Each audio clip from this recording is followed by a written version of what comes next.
using new but today I'm talking to you about how hairy and audacious are your goals.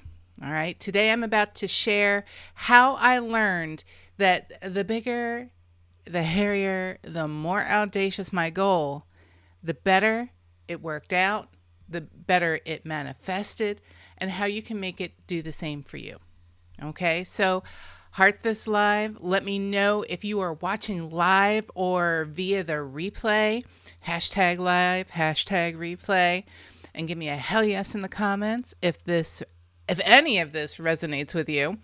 And also, hey, share your big, hairy, audacious goals down in the comments below. All right, share them with us. All right, so I'm curious, do you do goals? Do you do intentions? Do you do resolutions? What's the language that you use around your future accomplishments? All right, share that down in the comments below too, because I know that there's a lot of people who say, I don't do goals anymore. I don't believe in goals. Or there are people who, when they hear the word goal, it is intimidating to them. It's like, oh, I don't like the word goal. It's really uncomfortable. Yeah, it is. It is uncomfortable because a goal is a change from where you are now. It's not where you are now. It's someplace out in the future, someplace out in front of you. And it takes commitment to achieve. And a commitment is big. It's scary. Yeah. So I'm not telling you anything that you don't already know. But let's continue, because this is Trina Serecchia, and I am the energetics and transformational coach. I help success stalkers like coaches, entrepreneurs, and leaders regulate their nervous systems, quiet their inner critic, prime themselves for flow, okay, and increase their emotional intelligence so that they can stop the overwork, over-delivery, overwhelm, exhaustion cycle so that success feels like success consistently. All right. I'm also the host of the Field Guide to Awesome podcast, and I interview multi-6 and 7-figure entrepreneurs. We dive into where they started, the struggles they had along the way, and the unique way they think differently that has led to their current level of success. All right. There are trends, people. Follow the evidence. All right. But today I'm talking about big, hairy, audacious goals. And, big, hairy, audacious goals, they sound big, they sound scary, but they actually take the pressure off. All right. So let's jump in. So again, I learned that the bigger, hairier, more audacious my vision, the easier it tends to be to manifest it. Sounds strange, right? It's still work in that it takes energy to create change, but instead of suffering through it, like dragging myself against the cement, just crawling on my belly, trying to get things done, instead of that, I'm almost pulled through it. As this, I'm pulled from simple task to simple task. I allow it to be easy.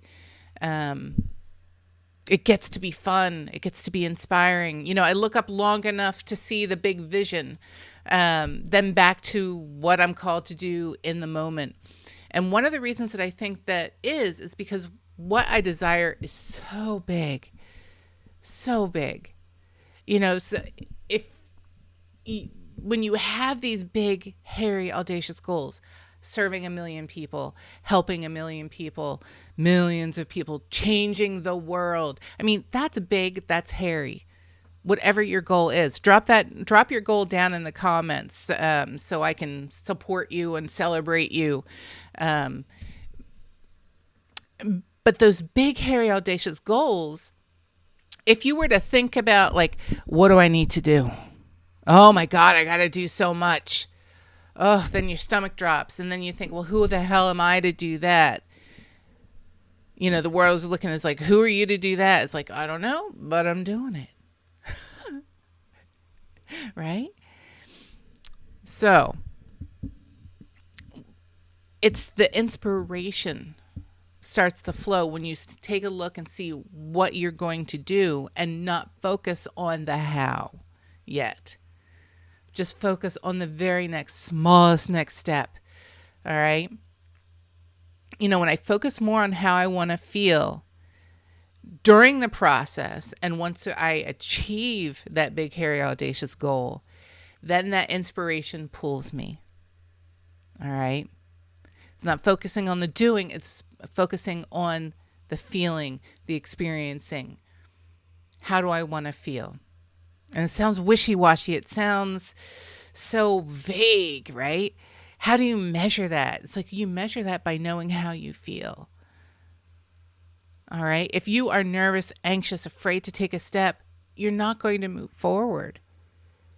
But if you're calm and you don't have that queasy tummy, your tummy is calm. You don't have that niggling little bit of fear in the back of your mind that's holding you back from taking a step or from showing up, in the unique way that you have to show up. All right. You just act out of inspiration. You just take that next step, whatever that is. All right. So there is a pitfall though, after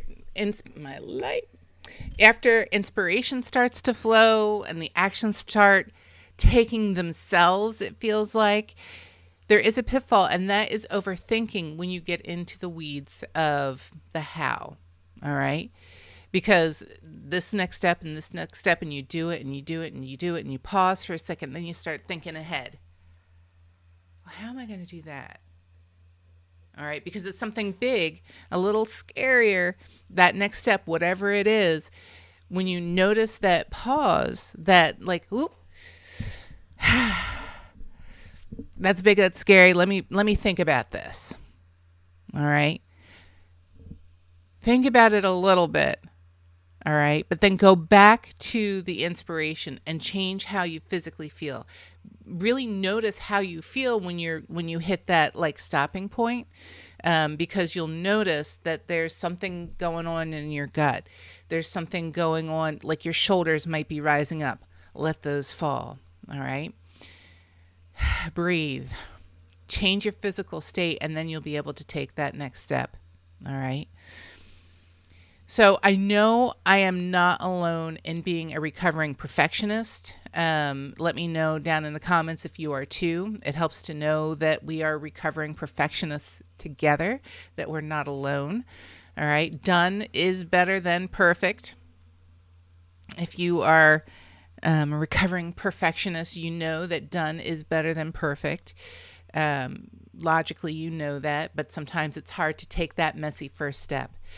And honestly, today, that's what I'm doing, because I'm using all new tech to go live in multiple places. I'm playing around with it. I'm taking messy action, and I'm having fun.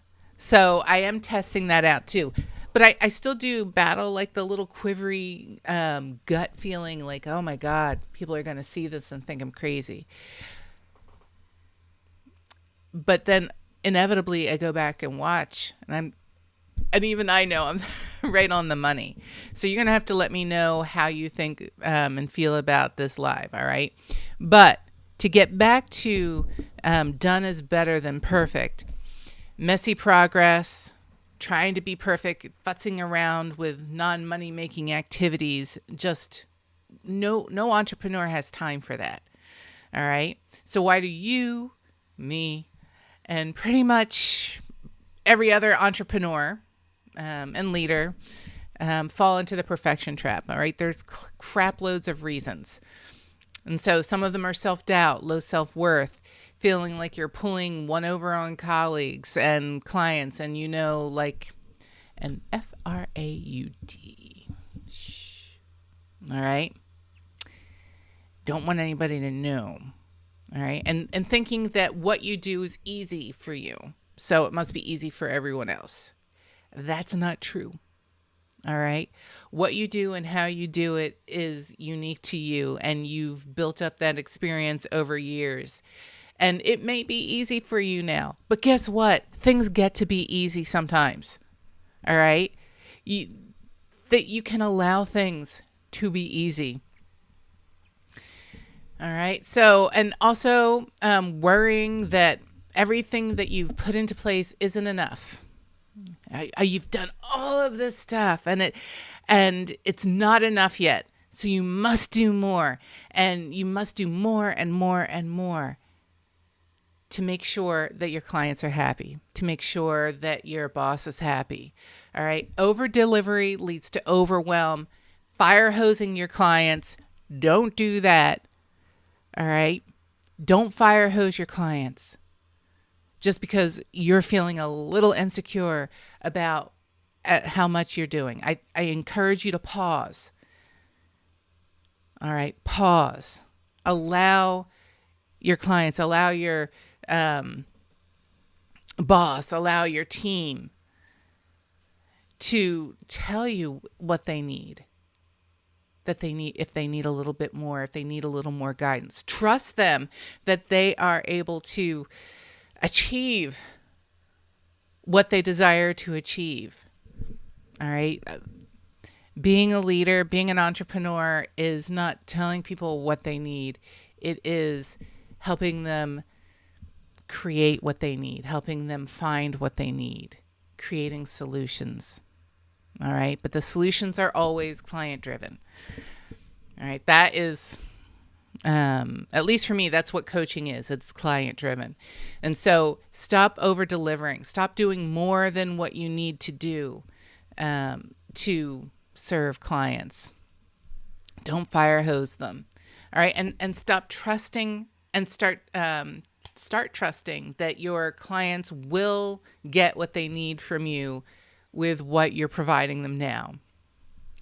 And then another one that I can think of off the top of my head is comparisonitis. Seeing all the stunning displays of others in your niche, on your team, wherever you are, and they're killing it, right? They're killing it. And you're looking at their glorious display and at your messy back end and feeling inadequate. Okay, and I can assure you that they are doing the same to some degree or another. All right. There's a story of a couple of actors. They're in an elevator. They're going up to an audition. All right. One has a backpack full of props. The other one is just the hands in his pockets. He's just going as he is. All right. And so the one with his hands in his pocket going as he is, he's like looking over and at the his fellow who has a backpack full of props, and he's saying, "Oh crap, he's got all these props. I got nothing. I just got me. Oh God." And he's crapping himself a little bit, and then they go up, they do the audition, and then they come back down in the elevator together. And the guy with the backpack full of props, he says, "Man, I was looking over at you when we were going up, and I was just like, wow, he doesn't need any props. He's going just as he is. And look at me, I need all of these things as a crutch." All right. So everyone is comparing themselves, looking at what other people have. And I encourage you to stop the comparisonitis. Just do you. All right. And I keep losing my light. And so look, if you've been around for any length of time, you know that what you believe, think, feel all affect what you do, right? You're not working in a vacuum. It's what you believe, think, and feel affects what you do. And maybe you've focused on strategy or mindset and perhaps a couple of at the same time, but still not seeing the changes that you want to see. All right. You're still feeling like overwhelmed, and you're over delivering and stressed and anxious and feeling a little bit like a fraud, even though you're not. All right.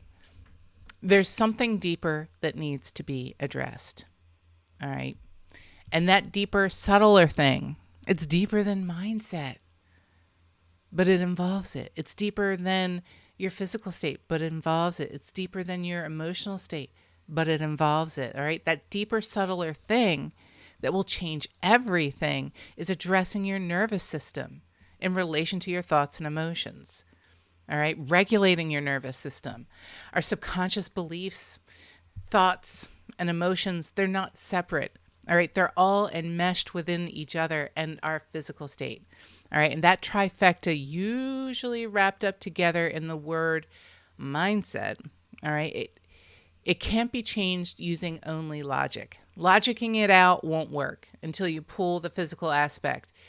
All right, specifically your nervous system. So when you regulate your nervous system, you can recondition your subconscious beliefs, and that's the start of the exciting and productive domino chain. And you can do this on your own, but you don't have to. All right. Drop me a DM if you want to talk about how to regulate your nervous system and integrate your beliefs so that your self-worth and sense of belonging soar and you can naturally step into your big, hairy, audacious vision. All right. Without being exhausted, without over delivering. All right. And that's where the growth and income are. No strings. I promise. So, all right. Have a fantastic day, and I will talk to you later.